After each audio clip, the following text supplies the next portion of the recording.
ഞാനൊരു small business തുടങ്ങാൻ പോകാമെന്ന് പറഞ്ഞപ്പോൾ ഉണ്ടല്ലോ, എന്നെ ഏറ്റവും കൂടുതൽ സപ്പോർട്ട് ചെയ്തത് എൻ്റെ ഫ്രണ്ട്സാണ് കേട്ടോ. അപ്പോൾ നിങ്ങൾ കരുതും എനിക്ക് ഒത്തിരിയധികം ഫ്രണ്ട്സ് ഉണ്ടെന്ന്.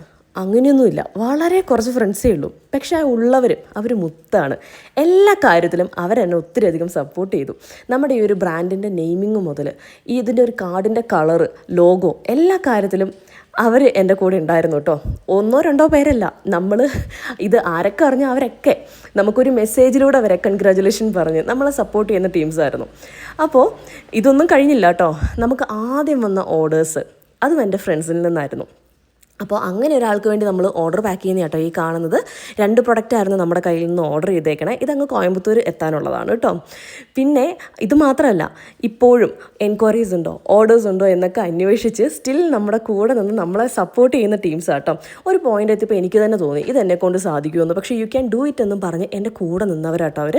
ശരിക്കും നമ്മുടെ ലൈഫിൽ ഇങ്ങനെ റിയൽ ആയിട്ടുള്ള ഫ്രണ്ട്സിനെ ഏൺ ചെയ്യാമെന്ന് പറഞ്ഞിട്ടുണ്ടെങ്കിൽ അത് ശരിക്കും ഒരു അസറ്റ് അല്ലേ? ഞാൻ അങ്ങനെയാട്ടോ കണക്കാക്കുന്നത്. കാര്യം കുറേ അധികം ഫ്രണ്ട്സ് ഉള്ളതിനേക്കാളും വിരലിൽ എണ്ണാവുന്ന വളരെ റിയൽ ആയിട്ടുള്ള ഫ്രണ്ട്സ് ഉള്ളത് അത് ചെറിയ കാര്യമല്ല. ഞാൻ അങ്ങനെ ആ ഒരു കാര്യത്തിൽ ഭയങ്കര ഹാപ്പിയാണ്. ബിക്കോസ് എനിക്ക് അങ്ങനെ പ്രൗഡായിട്ട് പറയാൻ കുറച്ച് പേരുണ്ട്.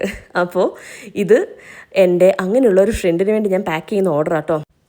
ദിവസവും മെസ്സേജോ ഫോൺ കോളോ ഒന്നും ഇല്ലെങ്കിലും എനിക്കൊരാവശ്യം വന്നപ്പോൾ ഇവരെല്ലാവരും എൻ്റെ കൂടെ സപ്പോർട്ടായിട്ട് കൂടെയുണ്ട്.